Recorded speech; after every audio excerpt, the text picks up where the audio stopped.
ಚೆನ್ನಾಯ್ತಲ್ಲ ನಿಂದು. ಯಾವ ಚುಕ್ಕಿ ರೋಗವೂ ಇಲ್ಲ, ಏನೂ ಇಲ್ಲ.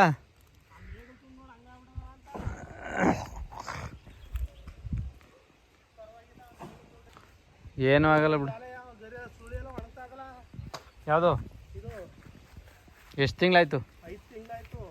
26ನೇ ತಾರೀಕು ಬಂದರೆ 5 ತಿಂಗಳು. 5 ತಿಂಗಳು ಬರ್ತದೆ. 4 ತಿಂಗಳಾಯ್ತು. ಸುಳಿ ಎಲ್ಲ ಸ್ಟಾಪ್ ಆಯ್ತಾ ಅದೇ. ಸುಳಿ ಏನು ಸ್ಟಾಪ್ ಆಗಿಲ್ಲ, ಸುಳಿ ಬತ್ತೈತೆ.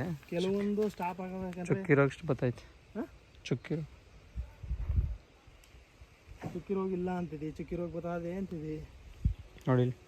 ಅದೇ ಅದಕ್ಕೆ ಹೇಳಿದ್ದು ನಾನು, ಇದೆಲ್ಲ ನೋಡಿ ಹಿಂಗೆ ಆಯ್ತಾ ಅದಲ್ಲ ಅಂತ ನೋಡಿದ್ದು. ಅದು ಬೆಂಕಿ ರೋಗ. ಔಷಧಿ ಹೊಡೆದು ಎಷ್ಟು ದಿನ ಆಯಿತು? 15 ದಿವಸ ಆಯ್ತಲ್ಲ. ಇಲ್ಲ ನಾಳೆ ಗುರುವಾರಕ್ಕೆ ಮಂಗಳವಾರಕ್ಕೆ 15 ದಿವಸ. ಹಾಂ, ಮಂಗಳವಾರ ಬಂದ್ರೆ 15 ದಿವಸ. ಸ್ಮೈಲ್ ಕೊಡೋದು ನೋಡಿ. ಮಂಗಳವಾರಕ್ಕೆ 15 ದಿವಸ ಕಣ್ರಿ.